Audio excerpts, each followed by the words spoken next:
Hey all, hope all is well. This is another video in the Road to Grandmaster series, and in this one I'm going to go over my round 5 game from the Washington Chess Congress. Now if you followed the round 4 video, you know that I drew my 3rd game in a row, and this was a little frustrating because, I was, getting a little bit behind the pack with these draws, and I really did want to kind of get a win under my belt again, especially considering I'd be playing down for a 4th game in a row. Now, it's kind of an interesting philosophical question, but 2 draws is essentially the same as a win and a loss. So you might say, well, you're drawing, it's not a big deal, but every 2 rounds that you draw, it's like pretty much like you're losing a game. And that's kind of the way that mentally I think about it, although obviously you're not actually losing a game. And so I actually would kind of pose the question to the listeners out there, what you think philosophically, what you would prefer, either a win and a loss or 2 draws. Obviously, rating and opponents can come into play, but let's say the rating of the opponents was the same for both games. Would you rather have a win and a draw, or a win and a loss, or 2 draws from those games? Something to think about. In the past, I've always tended to be more of a win and a loss type of guy because I really don't like draws at all. But the thing that's kind of interesting is when you're playing these open tournaments, it actually turns out that 2 draws is actually more valuable than a win and a loss, because when you draw a game, you play someone around the same level as the round before, whereas when you lose a game, you play way down. So it actually hurts you as far as norm chances are concerned, but an interesting philosophical question. Anyways, my opponent in this one was a FIDE master by the name of Jason Morefield. I hadn't heard of him before this game, but, he's 16 years old, clearly a decent player, and, spoiling for a challenge. So, let's, without further ado, get into it. So I was black in this one, and Jason opened up with knight f3. Again, I didn't really know what he was going to play, so I just was kind of improvising over the board.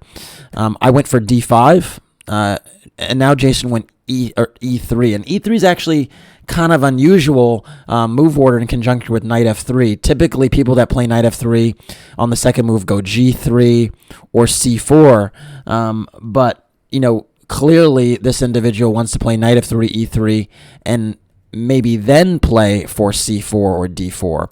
And so the question, you always have to ask yourself with these move orders is, what didn't they want? Why did they start with knight f3 and then go e3?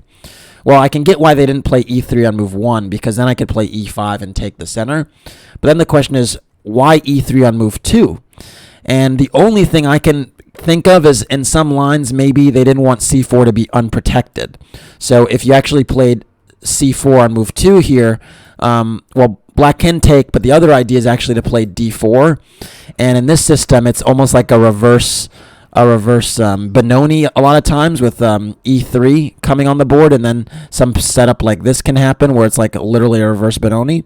But there's also this extremely sharp system with b4, which is trying to get like a pseudo Benko Benoni type of position with colors reversed, taking advantage of the fact that black's pawn isn't on c5 yet. And these positions get extremely sharp. I can recall many games where the move f6 is played, and then e5, and it becomes a total mess very, very quickly. But anyway, that was obviously not on the agenda today, and e3 was played. So after e3, I went knight f6, and now c4 was played. Kind of makes sense now in conjunction with e3, and I went for e6, opting for a queen's gambit decline type of setup, which I thought would actually be a good way to kind of play for a win, because a lot of times in these structures, if you're relieving the tension too early, white really can kind of nullify any of black's counter chances, whereas keeping the tension in the center for a long time can kind of benefit the player that the high rated player that's trying to win. And so after e6, Jason played b3, and this move is actually quite interesting and has been really trendy over the past few years. I was kind of expecting him to just go d4 and go back into, maybe like Queen's Gambit decline type territory with the bishop on c1. But a lot of times now they go b3, And the idea here is to kind of avoid some of the mainline Queen's Gambit stuff and also keep some dynamic chances on the board. And so there have actually been a number of top 10 players in the world going for this stuff. The one that I can think of who's used it with quite a bit of success is Sergei Karyakin. In the last candidates tournament, I think it was in 2017, I want to say, or maybe 2018. There was this, I think it was 2018, where Karyakin won a very nice game with white, where he essentially delayed playing d4 so that the bishop on b2 could have ultimate scope on the diagonal, and then he played a very early queen c2 and tried to get some attack going on the king side. And so a lot of times now they can try to do this, play bishop b2, queen c2, sometimes even rook g1 and g4, and really just try to pressure black if they castle very quickly. And so it's an interesting way to play. It keeps a lot of pieces on the board. But I did not mind this particular setup because, again, I don't mind having pieces on the board in a position in a game where I'm trying to win. So after b3, I went bishop e7. An argument also could be made for bishop d6, but bishop e7 is the more solid King's Gambit decline type of move. Excuse me. And after bishop e7, bishop b2, castles. Now knight c3 was played, and again, you could see that he's delaying the advance of the d4 pawn, so I still thought maybe queen c2 could be on the cards with the pawn on d2. After knight c3, I went for b6, and essentially my idea here was to just get my bishop to b7. If white wasn't going to take the center with d4, I was surely going to take it with c5 and just play with the space. And so that's typically the way black should be playing. If white doesn't take the space, black surely will be happy to do so. After b6, Jason went rook c1. And this is actually kind of an interesting move. It seemed a little bit early to drag the rook to c1 because, well, it took a little bit of the dynamic chances in the position away. And a lot of times white's going to wind up going queen c2. And if you really want to get some initiative going on these diagonals without castling king side, you sometimes want to keep your option to castle queen side. And so I thought something like queen c2 just made a lot of sense because it's consistent with the setup, whereas rook c1 at least took that option away. Now, rook c1 isn't a bad idea in itself. It's actually quite a decent square for the rook. You get it to the half-open file, and a lot of lines, rook c1, knight b5 can become a possibility, taking advantage of the c7 pawn. But I continued developing. I went bishop b7.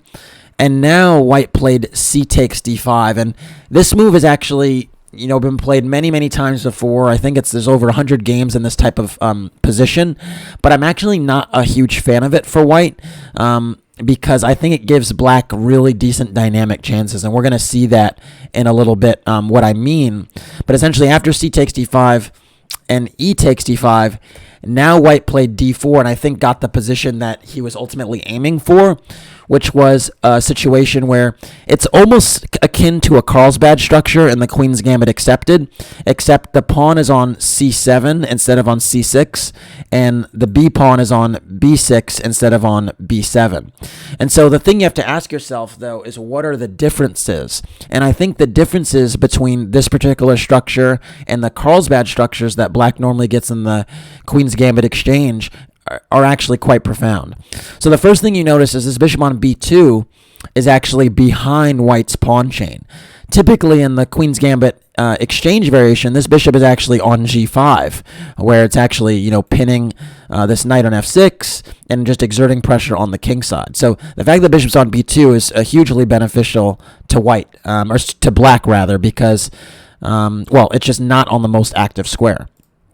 The other difference is that there's this fianchetto setup with b3 and a2 here for white on the queen side, and it's not really kind of doing much to advance a minority attack. So in many positions in the Carlsbad structure, white's trying to get a minority attack against black's king side, black's queen side pawns, but actually that's not really the case here because this pawn that's typically on c6 is actually on c7, and so there isn't anything to chip away at just yet. And this bishop on e7 is doing a great job of controlling these, these dark squares, and so it's actually not really realistic, especially because there's no pressure on this diagonal to distract that dark square bishop. Last but not least, a lot of times in these structures, the bishop actually doesn't get to b7, at least in the Carlsbad structure. Whereas here it's actually on b7. There's like a nice fianchetto, and even though it's blocked by the pawn on d5, in many positions, black will actually try to play c5, and this pawn break might liberate the bishop along the long diagonal. And so essentially those factors, I think, make it different than the traditional Queen's Gambit exchange Carlsbad structure, and it's another reason why I think it's quite playable for black. And there's a very nice attacking setup that black can employ, which I actually tried to execute in this game, and I think is important to remember. So stay tuned for the next few moves. So anyways, white, I played knight bd7 after after d4, and the idea is to just get closer to connecting my rooks, but also sometimes to facilitate a c5 break. But my intent was not to play c5 because in some lines that actually opens up the bishop on the long diagonal. So even though that is an option to open my own bishop, I'm going to be patient with that break because in many circumstances, white would be happy to take on c5 and play against the hanging pawns and open the dark squared bishop on the diagonal. So after knight bd7, white played bishop d3, just developing the light squared bishop to the most active diagonal. That's a good move. Also adding some reinforcement to the e4 square, because in a lot of positions, black wants to make really good use of the e4 square to anchor his own pieces. After bishop d3, I now went a6, and this is actually a very, very important move in the initial sort of crux of my strategy and the attacking setup that I'm talking about. Now, an argument could have been made to actually start with bishop d6.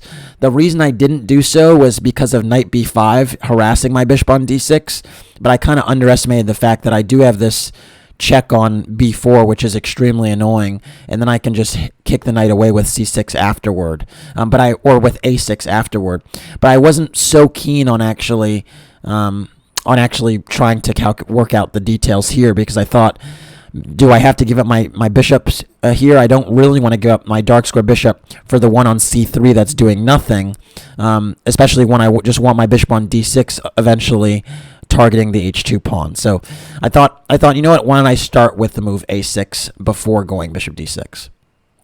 Now, white actually castled, but an argument could have been made to play knight e5 just to kind of justify or punish, rather, the fact that I didn't play bishop d6 first. But even here, black can play bishop d6 and get a perfectly satisfactory position. White could try to play f4 and justify the knight staying on this square, but e3 will be a backward pawn, and I will be able to attack the chain here now with c5. So it's a very double-edged decision to actually, reinforce the knight on e5 and play that way. Instead, of course, my opponent did not and was trying to play a little bit less committal, a little more positional, and play the move castles. And now I played bishop d6. And this is essentially the attacking setup that I understood and had been familiar with, actually, from games that I'd actually played much earlier this year with white. Because I actually played this d4, knight f3, e3, bishop d3 setup many times before. And there was a game I played in Portugal against Eric Hansen. Actually, that game is in the Road to Grandmaster series. And we actually discussed the dangers for white in this particular system when you allow black to have the bishop on d6 and the other one on b7, because this bishop on b2 is really not playing for some time. And so white has to try and play around the position instead of playing directly in the middle of the board. And that gives black an ability or opportunity to kind of build up an initiative. Now, in that game against Eric Hansen, I was so concerned about this type of scenario that I actually wound up playing the move e4 before the bishop got to b7. And I liquidated things, had an isolated pawn on d4, but had enough activity on the c file to kind of, hold the game and equalize. But you just get a sense here why the position is so dangerous, because this bishop is actually not doing so much on b2. And again, black can kind of build up an initiative on the king side based upon the fact that white doesn't really have a pawn break in the middle. And for now, black actually controls both of the key squares in the center, e4 and e5. The other thing, as I mentioned, is that there's no minority attack here. So, this b4 this b4 stuff to kind of undermine black's setup is not really realistic, and so white really needs to play around the structure, and that's difficult to do. So anyways, after bishop d6, white played queen c2. This is a normal move, just connecting the rooks, and also in some lines trying to get some pressure on c7. But note how the bishop on d6 does a great job of actually covering c7, so I'm not too concerned about it. I now went rook e8. This is another very useful move in this system, just adding more reinforcement to the e5 and e4 squares. And I have many, many attacking ideas. One idea is to put a knight on e4, and then another on f6. Sometimes you want to play queen e7 and knight e4. Sometimes you want to play h5 and knight g4. All types of ideas making use of the e4 square. So after rook e8, white has to be very quick and fast not to get into a very passive position. And here, white took the liberty to play the move knight e2. And the idea here with knight e2 is to actually shift the knight over to kind of active post where, he's eyeing some pressure on c7 and also potentially getting an initiative going on the king side with knight f4, knight g3, and kind of blunting my bishop on d6. I now went for the move c5, trying to kind of I thought this was the right time to break on c5, given the fact that there was less pressure on d5 than a move ago. And essentially my thought process is that now the queen is on c2 and the knight has vacated the c3 square, I might get some type of rook c8 counterplay with tempo, and maybe the queen would feel quite uncomfortable on this square. Now, you might say, well, didn't you just mention the fact that if you weren't trying to play c5 because you're trying to open up, you didn't want to open up the bishop on the long diagonal? Well, the key difference here is that I'm also trying to open my bishop on the long diagonal, and I thought that the attacking chances that I would get from such a scenario would be worth the bishop on b2 potentially being opened up, especially with my knight on d7 also guarding the f6 knight. So it seemed like there wasn't a lot of pressure here just yet. Although an argument, again, could have been made to actually play rook c8. This is another completely playable position, and something like bishop f5 and g6 and bishop h3 is actually totally playable. So instead, after c5, bishop f5 was played, and this is actually a very, very thematic move in these types of setups. And the point is, as I've drawn with the arrow, to actually take advantage of the fact that the c8 to h3 diagonal is a little bit sensitive, and a rook would be a little bit reluctant to go to c8, given the fact that the bishop on f5 would be pinning the knight on d7, and sometimes there's some tactics like d takes c5 and bishop takes f6, ultimately picking up an exchange. And so this is usually a very, very thematic position, and the reason you want to kind of play bishop f5 a lot of times is because you're trying to get the bishop to this diagonal before I go knight e4, locking the bishop on d3, and then both bishops would kind of be out of the game. The light squared one would be still on d3, the other one would be on b2, and playing bishop takes c4 would be a little bit double-edged, because after rook takes c4 or d takes c4, you'd be giving up the bishop pair. So, yeah, very, very thematic decision, this bishop f5. And in a lot of positions, actually, the bishop winds up maneuvering to g2. And so a lot of times you'll see bishop h3, g3, and bishop g2. And then, remarkably, on once it fianchettos itself, it sometimes can even get pressure on d5. And so it's kind of a very, very thematic maneuver, and something to just be aware of. Now, the bishop on f5 is kind of annoying, and so I decided to play g6 and evict that bishop, at least push it off from f5 right away. But I also could have considered the move queen c7 and kept the tension a little bit more. And then if like rook fd1, I could have played rook a d8. And you can see here my rooks are secure, and there isn't any pressure on the diagonal that I need to be worried about. But I figured at some point I would probably need to, shut down the pressure on this diagonal with g6, so I didn't see any reason to delay it. So after g6, white played bishop h3, which was expected. Of course, you don't want to go back to d3 because then the bishop has nothing to do pressuring this diagonal. So bishop h3 is just way more effective. And after bishop h3, I played the move knight e4. And this is, again, the thematic kind of square maneuvering that you want to play in this type of position. You get your knight to e4. You're eyeing the f2 square. You're, taking a really important stake in the center. And you also feel good about doing so because there is limited pressure on your d5 pawn. So I'd be a little bit reluctant to play knight e4 if this knight was actually on c3, because then maybe there would just be a quick exchange, or in some positions there might even be pressure on d5 if there was a rook on d1 already. But here, there's just no pressure on d5, so I'm justified in bringing it to this post. The other thing that this does is, in some positions, it actually interchanged knight g5. So there are some lines where white might consider moving the knight on f3 away, sometimes to e5, get some type of outpost. But now knight g5 is actually an annoying move if the knight on f3 vacates the square, because I'd actually get the bishop pair and secure the one on h3. So after knight e4, rook fd1 was played. And this move is kind of logical. Typically in d4 openings, you want to get your rooks to the d and c files because you're putting pressure on the pawn tensions that exist on those files typically. But it's also a little bit double-edged, and the reason for that is because the f2 square is actually extremely sensitive. So sometimes there's actually an argument to be made in these types of lines to play rook d1 just to kind of give overprotection to the f2 pawn. And there is an argument that could be made to do it here because the rook on c1 was not doing that much on the c file because my bishops were doing such a good job of actually covering those squares. So covering the entry squares. So an argument could be made for rook cd1, although rook fd1 is actually way more natural.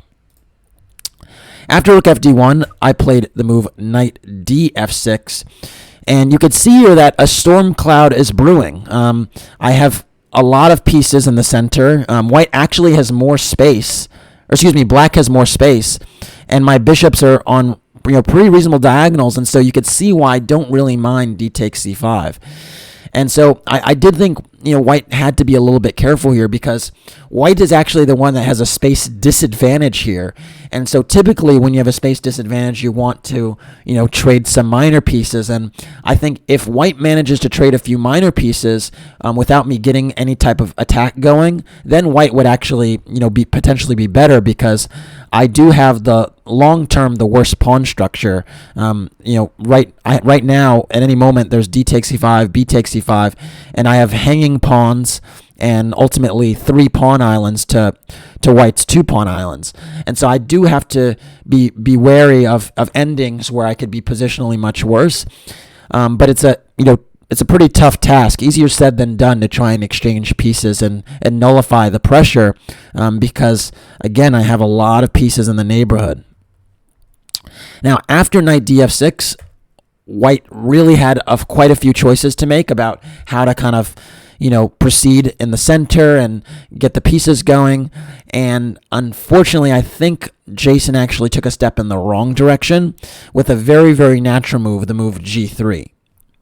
Now, g3 is very natural because you blunt the bishop on this diagonal. So tactically, sometimes there's pressure on the h2 pawn, not as much when g3 has been played. And in some lines, you now reroute that bishop to g2, as I was mentioning, potentially getting some pressure on d5 later in the game, and just a nice fianchetto bishop that's closer to the white king. The issue I have with this move is twofold. First of all, in some lines, if this diagonal does ever open up, my bishop on b7 will be a monster, and so you have to just understand that you are taking some risks, playing g3 because it could potentially weaken light squares on your king side. The other thing is that you don't really kind of accomplish what I think should be the primary objective for white here, which is exchange a pair of minor pieces and or put pressure on the center. And this move g3 does neither of those things, which means that I'm able to build up my position even further. Instead, the move knight g3 or knight c3 would be a little bit more effective in my opinion, just because you're actually trying to challenge this knight on e4, which has not been challenged. Now, it's hard to do that given the fact that you did go knight e2 like 4 or 5 moves back, so it's difficult to kind of shift gears like that. But I think there would be some justification in doing it now, knight c3 especially, because now there might be some pressure on d5 in certain positions as well. And if I take on c3, after queen takes, I do have to at least be aware that I need to respect the threat of d takes c5. And so I'd have to play knight e4, push the queen back, and then maybe a5, and, entertain some counterplay on the queen side. But I think here the position is way less dangerous now that one pair of minor pieces is exchanged off the board. Instead, after the move g3, I played the move h5, and here I got very, very ambitious, because it seemed to me that now knight g4 might be an idea in certain positions. H4 sometimes is an idea, and as long as white is gonna kind of sit still in the last 3 ranks, I was going to try and force the issue. Now, it turns out that h5 is not the best way to force the issue. There were actually a few more attractive ways to do this, but I think it just kind of underscores the point that the energy in the position and the momentum is kind of flowing in my direction if I'm not challenged at all. Instead of h5, though, just to give you a sense of what was better, there were 2 really, really remarkable moves. One I actually seriously considered but rejected, and then another I didn't consider at all. So I'll show you the one I seriously considered first. It was actually the move c4. And this move I thought, made some sense just from a aesthetic and practical point of view, is that now that g3 has been played, the knight on f3 is unprotected for the moment. This diagonal that I've been talking about being potentially sensitive can potentially be forced open. And the idea is that if you play b takes e4 and d takes e4, I actually accomplish that. The point is that after d5, though, I actually have a move that I didn't quite seriously consider enough, and it's actually the move knight takes d5. And remarkably, after queen takes c4, I actually have knight takes f2, and this is the move that kind of turns everything on its head. I thought that, I had some hanging pieces here and that this would be too dangerous to play, because all of a sudden white might have some, very nice attacking chances connected with queen d4 and the bishop on b2. But it turns out that I just hit home first, and after knight takes f2, king takes f2, and bishop c5, I don't allow this queen to come to d4, and I actually have massive, massive threats against the white king. If you play king e1, I actually can play bishop takes e3, and yeah, this position is just extremely dangerous for white. Again, white does not have time to establish this battery because both d4 and c3 are actually covered by black pieces, and white's really, really tied up. The knight can't move. The rook on c1 is under fire. The king on e1 is kind of a sitting duck. And I have various ways to improve my position with like rook c8 or b5. And so black would actually be for choice here. But I really just was wary of the position after d takes c4 and d5. This is actually what concerned me, is I didn't see I didn't see any way to attack with that type of fervor that the computer is demonstrating. And I thought that if I just tried to play positionally now with a move like b5, I was worried about something like knight d4 or knight f4. And I don't know, I didn't see any way to continue here, and I thought maybe I'd given a little bit too much for this position. So I missed that one. The other line that's actually really interesting, though, after g3 that I did not consider at all, and I think is actually extremely instructive, is actually the move bishop c8. Now, this move I think would be very, very hard for humans to play. It's a retreating move. It's also exchanging a minor piece, which I mentioned probably isn't what black wants to do here. But the point is that if the bishop moves away from this diagonal, let's say to g2, now this bishop can relocate to f5 and exert a lot of pressure on the queen on c2. And all of a sudden, black is still in really great shape and put the bishop on a very decent diagonal. So actually, d takes e5 is, the better move. and trying to get this bishop open on b2. And after bishop takes c5, another instructive move, you don't take with the b pawn, you take with the bishop, voluntarily giving yourself an isolated pawn on d5 because you recognize that there's some attacking chances on e3 and f2 connected with knight takes f2 sacrifices.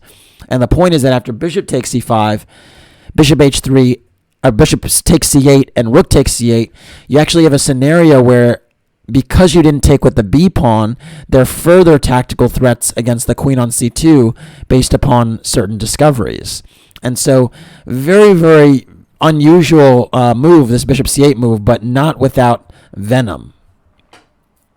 Now, instead, I played the move h5, and my idea was just the very, very direct knight g4. I thought that, bishop g2 now was kind of out of the question because I had knight g4. And now, when I get to play that move, I thought that white would have to give up his light-squared bishop, which would mean that my bishop on b7 would have no opponent, and those light squares would be really, really weak on the king side. So I thought here that, white's position was fairly critical, although I did recognize that I'm taking some risk with h5 myself because, again, white at any moment can play d takes c5 and try to open up a battery on that diagonal. The one thing that kind of made me comfortable with such a position was the fact that the queen, at least for now, can't actually get onto one of these dark squares. So I thought, as long as that's the case, I shouldn't have too many problems. After h5, white actually played the move knight e5, and this move isn't the best move in the position and probably kind of hurt white's chances. Instead, again, a much, much better move would have been knight c3, and the point is to just get one of these minor pieces off the board because, again, you can't allow me to just take all the space and then put my pieces in menacing positions because they'll just be too dangerous. So at least if you play knight c3, we get some exchanges. And then here, actually, if I go knight e4, you can actually go d takes e5, b takes e5, and bishop a1 with the idea to get your queen to b2 and actually establish that battery again. And that's actually a really nice creative way of doing it, considering the fact that c3 and d4 are both covered. Instead, though, after knight e5, I now thought, what, this knight is quite annoying here, and I want to play this knight g4 move, so I'm going to take my chance and just go for it. And I played the move bishop takes e5. And my point was that after d takes e5, I get to play knight g4, and even though I actually gave up the two bishops, my bishop on b7 now is going to open up very, very dangerously whenever I feel like, because no one can stop me from playing the move d4. So I thought that now at any moment I would have really, really good dynamic chances against the light squares. The computer actually, instead of playing bishop takes c5, is also advocating the move h4. And the point is that I just try to undermine the g3 pawn a little bit, and in some lines might even play on the h-file with rook h8. The line continues knight f4, c takes d4, e takes d4, h takes g3, h takes g3, and knight g5. And remarkably here, the position is still very, very complicated, but after a move like bishop g2, I can play knight fe4, and all of a sudden there are some very, very dangerous ideas connected to tactics on f2, but also I can play it in a slower way with king g7 and rook h8 to follow and actually get some chances on the h-file because the bishop on b2 is stuck behind the d4 pawn. One other thing to note here is that after knight g5, if you try to go for this tactic knight takes g6, obviously I can't take on g6 because queen takes g6 would be a decisive move, but instead I can actually just take the bishop pair and actually play queen d7 and not actually recover my pawn, but now play against the weak light squares in the position. And you can see in that in a lot of these lines, that's the theme, is these light squares are real targets for me, for my pieces to sort of get in and attack. Anyways, I played this move, bishop takes e5, and again, I felt very, very good here because it's so dangerous to handle these knights right now, both hitting f2, and the bishop coming to life at any moment. And yeah, I thought, white all of a sudden had to be very, very careful.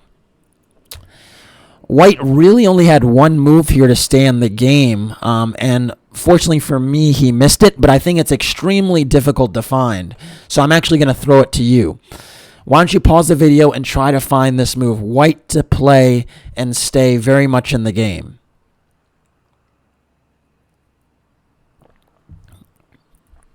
All right, hopefully you got a chance to pause the video and try to figure out how white should play in this position. I think it's difficult to find, but the move is actually knight f4. And this move is remarkable just for the simple fact that you're not actually trying to defend the f2 square. That pawn seems very, very weak and ripe for the taking. But the point is actually that white actually has a threat of their own, which is this e6 move, opening up the bishop on the diagonal and undermining the g6 pawn. And so the line that the computer was showing was knight e takes f2, bishop takes g4, knight takes g4, and then e6. And all of a sudden, it's actually really, really dangerous to play here because g6 and f7, and this whole construction is kind of becoming undone. I'd have to go queen g5 to reinforce that g6 pawn, and after e f7, king f7, queen c3, all of a sudden there are actually mating threats on g7, and so I'd actually have to trade queens.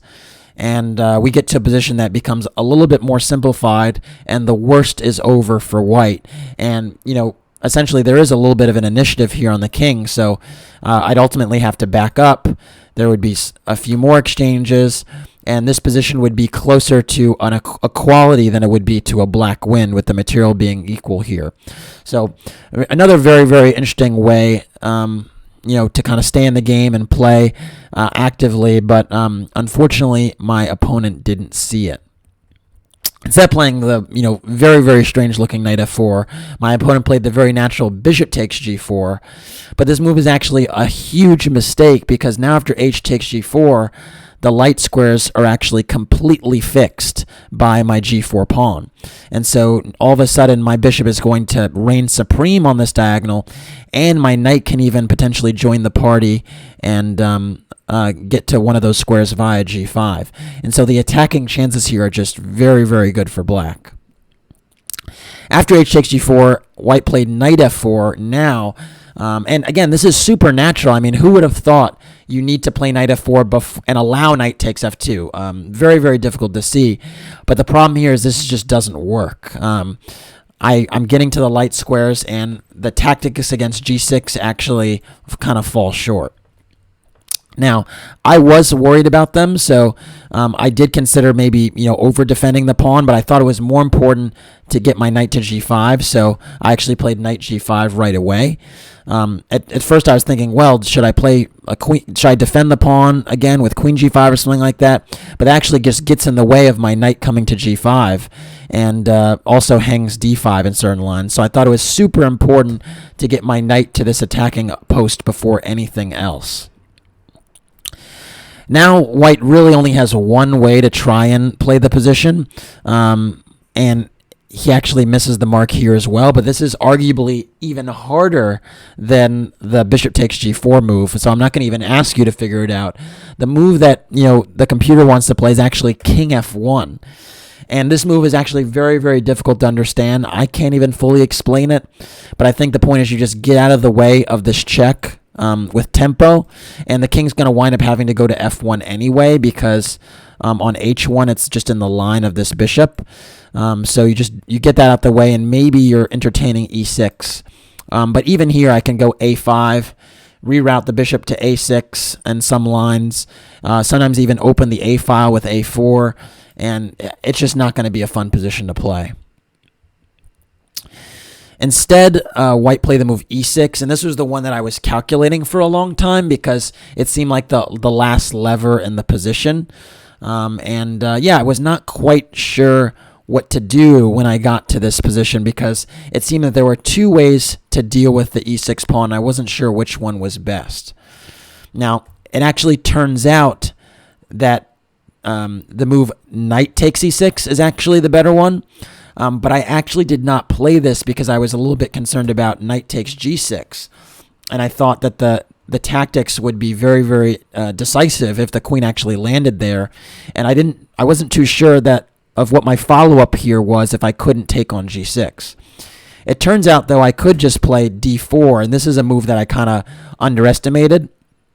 The point is that I'm attacking the g6 knight now, and I'm also entertaining bringing my queen to d5. So, if you try to retreat like knight e5, just queen d5 is just decisive because I'm threatening mate and attacking the e5 knight. And same thing if you go knight f4, I can actually just take on f4. Whichever way you take, let's say g takes, queen d5 again is just a decisive infiltration, and there's no check on g6 against my king. So d4 would actually open up my attack and defend at the same time because it shut out the bishop on b2, and that's kind of an important detail. After queen f5, really the only move to try and keep the attack going, now I can actually take on g6, and the reason for that is because the bishop is not controlling g7 just yet. And so after queen takes g6 check, I can actually go knight g7. And then after e takes d4, again, queen d5 just seals the deal because now my own battery is decisive. White could, funnily enough, play the move queen g7 check to just, prolong the agony just for a moment and actually get the queens off the board. But you could see here that black is a rook up and going to be mating on the light square shortly. So, yeah. Instead, I just did not see that line, and so after e6, I decided to play rook takes e6 because I figured that even though I'm sacrificing an exchange here, there wouldn't really be much stopping the opening of this diagonal for the bishop on b7, and I thought the presence of these light squares are so chronically weak that I'd be able to kind of jump back in and take advantage of them. Although this does keep white in the game, and I think that's why the other line was much better. After rook takes e6, white played knight takes e6, and I, of course, played knight takes.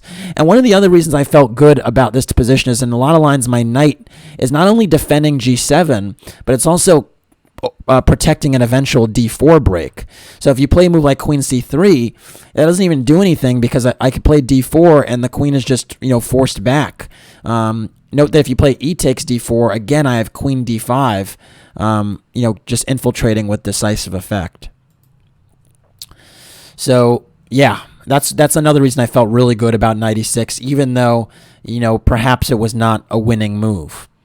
Now, I do have a lot of threats here, right? I've shown you d4. I've shown queen d5. There's also knight g5 in some positions. And it's for that reason that the only move in this position to really play is actually the move f4. But this move is remarkably difficult to find, and I just don't think anyone would really find it. But the idea is actually to keep the knight out of g5. And in this position, white can actually fight on because the knight doesn't get to that square. Remarkably, after e takes f3, which of course, or g takes f3, which of course is a natural move, winning a pawn, very dangerous pawn indeed, with just being 2 squares from queening. Now, actually, white would need to find the move h4. And again, the whole idea is to block out this knight from h3 and f3, and particularly that dark square on g5, which is its entry point, would actually keep white in the game. But although black is still better, having now 2 pawns for the exchange and really good light square control and the opportunity to play d4 at any moment, but white would still be fighting, and this would have been a really remarkable turn of events because I did think that white was going to go down in a few moves. Instead, though, white played queen e2, attacking the g4 pawn. And unfortunately, tactically, this just doesn't work because now I just played the move knight g5 anyway. And the point is that if you play queen takes g4, in many positions, I can just play f5 or bishop c8 and actually get my knight to one of those squares. So now h4 was played, not even dealing with queen takes g4. But h4 doesn't really solve the problem because once my knight gets in, you can't even run to h2. So I thought for a moment about playing en passant, but then I realized my grip on the light squares is more important than winning a pawn. And so instead, I just jumped right in with knight f3 check. Note that if I played g takes h3, now actually f4 becomes playable. And the other issue is that my knight isn't anchored on the f3 square. So instead, I just jumped in with knight f3 check. It seemed like this knight is so much more important here than a measly pawn. And the problem for white is that if you go to h1, you're actually walking into the line of fire, the bishop on b7, which again can be opened by d4 at any moment. And so instead, white actually played king f1, but on f1, it's not safe either. I started with the move queen e7 just to kind of put a clamp on a potential e4 break, and in some lines to actually entertain bringing my queen to e4. White now played queen c2, trying to hustle back and maybe create some one last-ditch battery on the diagonal to give checkmate. But now I can just play the move a5, and this is the huge problem, is that essentially white can't hide on the light squares for too long, and given the fact that the dark squares are taken, the king is just going to be a sitting target. And so a5 opens up the possibility for bishop a6 check, and yeah, it's just decisive. After a5, white played queen c3, and now I played d4, which is a very, very important move, just blocking the queen's battery that was threatening mate, and also opening my own battery. So the point is that after e takes d4, which was played, now I toss in bishop a6 check. The bishop now challenging this king. It can't go to e1, e2, or g1. And of course, if you go rook d3, I can just go queen e4 and pick up a very important piece. And if you go rook c d1, I can just play c takes d4. And yeah, this is just going downhill really quickly because you can't even recover this pawn. So instead, king g2 was played, and now black to move and win. Why don't you pause the video? After this move, my opponent would think about resigning and actually play one more move in the game, but black to play and win from here. All right, hopefully that one wasn't too difficult and you were able to see it. The move here is queen e4. And the really aesthetic point is that now I'm actually threatening multiple discovery checks with the queen and the knight. And there are even two double discovery checks on h4 and e1. And so, white's just totally lost. And the problem is there's no square that the king can go to where they can escape checks. So there's just nothing to do here, and the queen and bishop battery trying to get to my king is just not going to work out. White played the move queen e3, kind of in jest because he realized now that the game was pretty much over, and I think he saw that my next move and thought it was pretty aesthetic and was going to allow me to play it. And so after queen e3, I thought for a moment, looked at him for a second, and he was almost laughing when I played the move knight e1, because he recognized here that it's a very, very nice aesthetic double discovery check move to play, which actually leads to a mate on the very next move. And so actually in this position after knight e1 double discovery check, my opponent resigned. But the finish would have been king h2 and queen g2 mate. Anyways, that's it for this one. I finally got back in with a win, which really was great. And yeah, I mean, it was a little bit frustrating to have those 3 draws before this win, but I'm still in it. I hadn't lost a game, and I was going to try and crawl my way back to relevance. So, yeah. Well, anyways, thanks for watching the video. Please like and/or subscribe to the channel. And if you want to support the Road to Grandmaster journey, you could do so by making a donation through the PayPal link in the description below. Thanks again. Take care.